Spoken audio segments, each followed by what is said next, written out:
moment saw 6 Summers Friday's jackpot could be more than $47 million. Good luck, and play on, America. Mostly dry conditions for us this week, and even tomorrow. We do have the slight chance of some isolated showers and storms, but nothing significant. Temperatures are warming up as well. I'll have a look at those temperatures and rain chances coming up. Right now on News Channel 6 at 11, could tiny homes soon be coming to Aiken? We'll tell you what city leaders are discussing.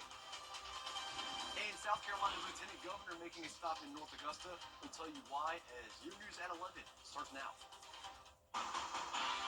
Live from Television Park, this is WJBF News Channel 6 at 11. Good evening, everyone. I'm Graham Lee. Thank you so much for watching tonight and joining us. Coverage you can count on begins with Aiken City leaders starting discussions about bringing tiny homes to the city. Tonight, I went to the Planning Commission's special called meeting, hearing their thoughts on what would be a first for the city. According to city leaders, Aiken has had a growing homeless problem in recent years, leading to a request for the Planning Commission to meet about a potential solution. 3 council members, the mayor and council members Price and Diggs, requested the Planning Commission look at this. They're looking at a rough draft of the city's first tiny home ordinance. It's a combination of ideas from similar ordinances in cities around the southeast. One of the concerns is the ability to handle a population that could potentially include alcohol and drug abusers. There will be some people like this. There are a lot of people out on the street that aren't necessarily alcoholics. The draft allows a minimum of 4 tiny homes per tiny home park, a change from the original maximum number allowed for a site, which was originally 30.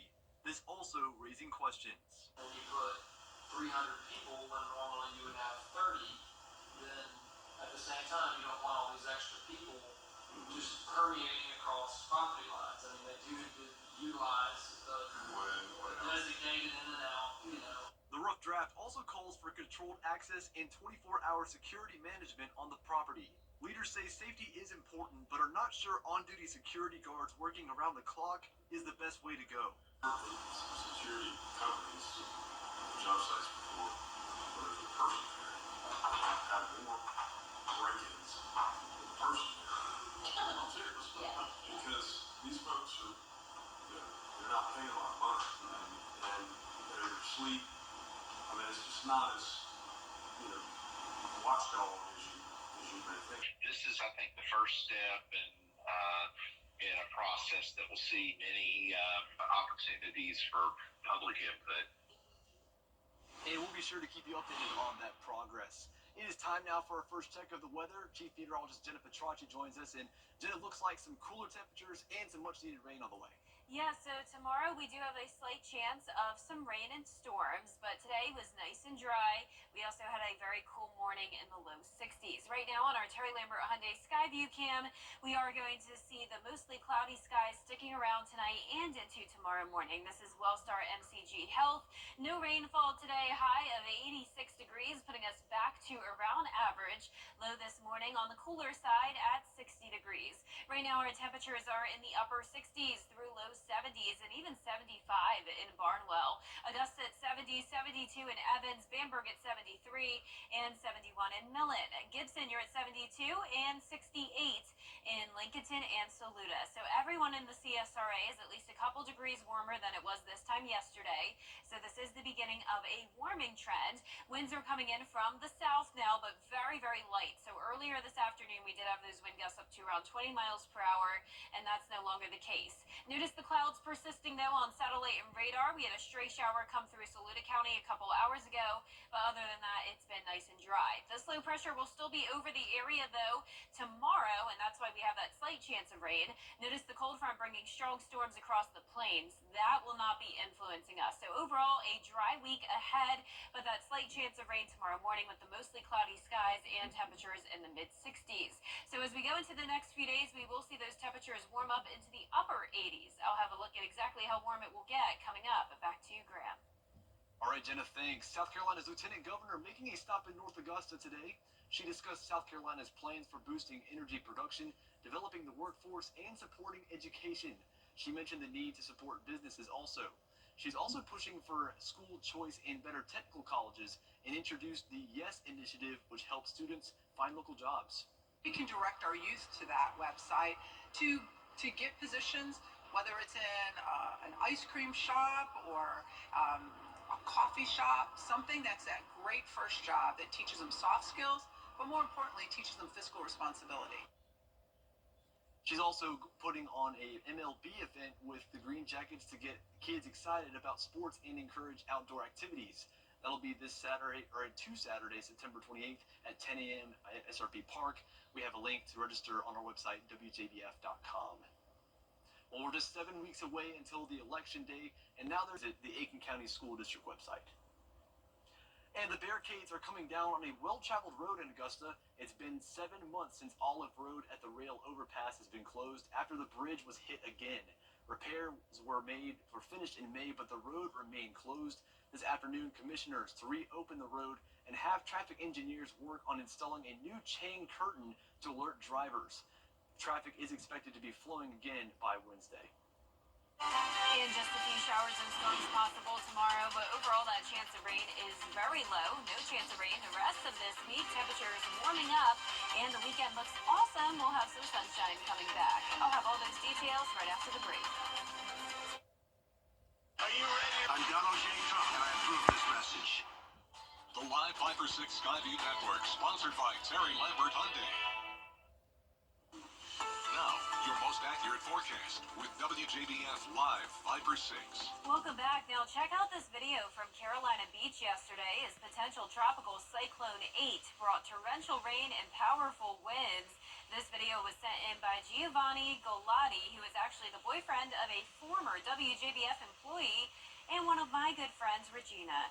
Fortunately, they're both okay, and so is their property despite this crazy video. Definitely some devastating impacts there in Carolina Beach. We picked up a lot of rain from potential tropical cyclone 8, despite it not being a named storm. So that just goes to show it doesn't take an actual tropical system to still cause those devastating impacts. And that was exactly the case on Monday. 18 inches of rain fell in this area here where you see the white color right around Carolina Beach, and that was over a 12-hour period. Now, there's South Carolina's coastline, not nearly as bad around Myrtle Beach. And here in the CSRA, we had very minimal impacts. It's been breezy, it's been a little cloudy, and that's about it. Now, tomorrow, we could finally see a little bit of rain from this lingering low pressure system that was before potential tropical cyclone 8.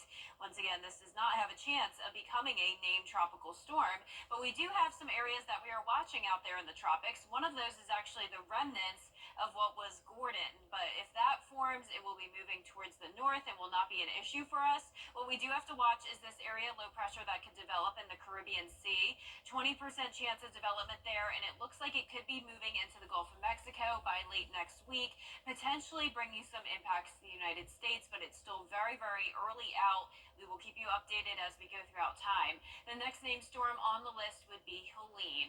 Back here in town, though, our Terry Lambert Hyundai Skyview cam in Swainsboro looking good. It is cloudy, though, 70 degrees, dew point of 66. Winds are calm at the moment, so no longer dealing with those breezy conditions.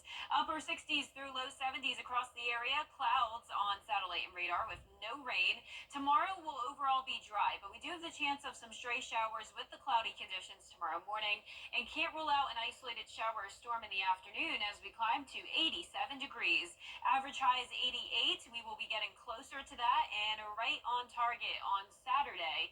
Next week will cool down by a few degrees. 30% chance of rain for your Wednesday. Other than that, a dry week. We could certainly use some rain. It's been a very dry month of September, but the good news is that we don't want any rain when it comes to Arts in the Heart this weekend. We have a picture-perfect forecast. Sunny skies, warm afternoons, but cooler mornings. So if you like the cooler temperatures, that'll be a treat for you if you're up in it early in the morning. Now, for our feature cast tomorrow at 6 a.m., you can see the clouds and that chance of rain over the area. That low pressure hangs around the 2 State, but then it pretty much moves towards the south and fades away with the sun coming out on Friday and no chance of rain through the weekend.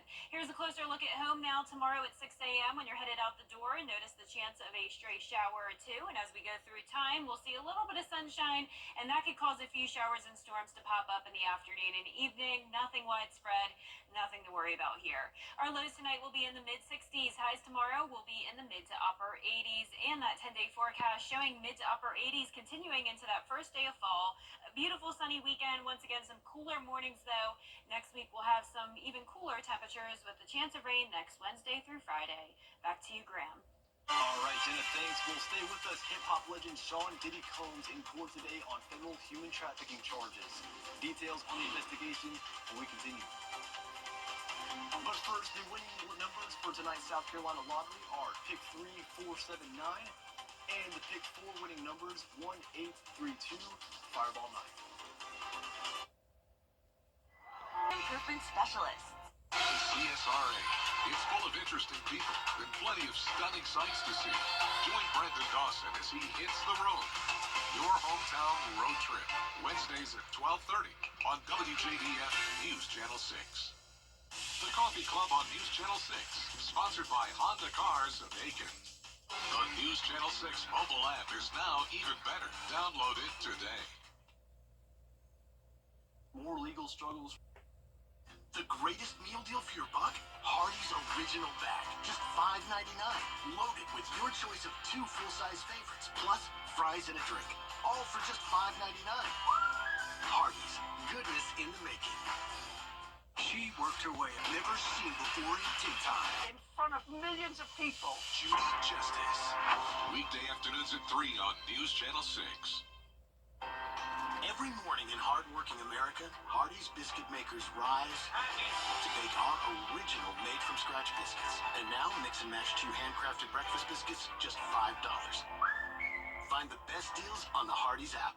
The WJBF Live Viper 6 Skyview Network is sponsored by Terry Lambert Hyundai. Low prices, big selection, and committed to quality customer service. Now, WJBF sports coverage you can count on. The Atlanta Braves kicked off their 3-game series on the road against the Cincinnati Reds. Starting in the top of the first, Michael Harris wastes little time. He scorches one to right center field to get the Braves on the board. But the long ball, that didn't stop there. Matt Olson launches a 4-seam fastball. It's a 2-run homer. And just like that, the Braves jump out to a 3-0 lead. Now, bases loaded, top of the second. De La Cruz can't field it cleanly, so everyone is safe, and another run scores. Now, top of the fourth, Jorge Soler crushes it to deep center field, his 19th on the season. It's a home run party for the Braves. However, the Reds would rally and get the 6-5 win. The Atlanta Falcons are coming off their first win of the season, a 22-21 victory over the Eagles, where they snapped Philly's 7-0 September winning streak dating back to 2022. The Falcons made some history of their own, winning their first road opener since September of 2017 against the Bears. Falcons quarterback Kirk Cousins threw his 5th game-winning touchdown of his career last night to Drake London in the final seconds of the game. Head coach Raheem Morris discussed the drive that sealed the game. You can't give those guys enough credit, the guys that go in and execute, and all the credit deserves to go to those guys on offense. We talked about operation, we talked about communication, and that was the highest level of it on both sides of the ball, all phases of the game. I'm really fired up about that. And the Falcons are looking to carry their momentum into their next game against the Chiefs on Sunday night at 8:20 p.m. Georgia Southern is gearing up for a crucial road test as they travel to Oxford, Mississippi to take on 5th-ranked Ole Miss. And the stakes could not be higher, as a Georgia Southern win would make it the first time the program has ever defeated a top-5 opponent. It's also a reunion for head coach Clay Helton. He signed Ole Miss starting quarterback Jackson Dart while he was still coaching at USC. Helton also coached under Lane Kiffin at USC, who is now the head coach for Ole Miss. My life, having the opportunity to come to USC and not only come to USC, but really learn a lot of football from him. One of the most brilliant offensive minds there are in college football right now. Jackson is near and dear to my heart, having the opportunity to sign him out of Utah. There's no surprise that how well he's playing. No surprise he's a Heisman Trophy candidate. And it'll be the largest crowd Georgia Southern will play in front of this season with just over 64,000 fans. Kickoff is set for Saturday at 7:55 p.m. on SCC Network. And our Football Friday Night Player of the Week poll is now live at WJBF.com. This week's nominees come from South Aiken, Westside, Westminster, and Batesburg, Leesville. You can vote once per day until Friday night, and we will announce the winner on Football Friday night. And big news coming from the Masters tournament as Chairman Fred Ridley announced 5 additional hours of weekend coverage for the 2025 Masters. The tournament's Saturday broadcast window will begin an hour earlier, and that was just one of their big announcements today. We have all of those details at WJBF.com. And speaking of golf, Augusta University finished 7th at the Bearcat Invitational in Cincinnati. Stephen Jacobs led the way with a 5th place finish for the Jaguars. Jacobs posted 4 birdies and 4 bogeys to finish 3 under for the tournament. That'll do it for sports. We'll be back. For real? Missing kickoff? Not on my watch.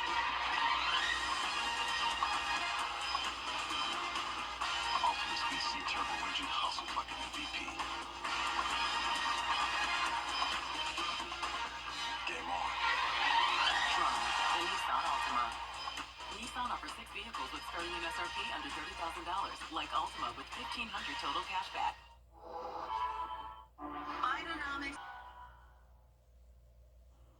Temperatures in the mid-60s tomorrow morning. 30% chance of rain, some isolated storms in the afternoon as we warm up to 87 degrees. And then no rain for the rest of the week. The sun is coming out on Friday. A beautiful sunny weekend, warming up to 88 on Saturday. First day of fall is on Sunday. And next week we'll have some slightly cooler temperatures and more chances of rain. All right, thanks so much for joining us tonight for your news at 11. Be sure to join Mary and Barkley for Good Morning Augusta. Have a good night.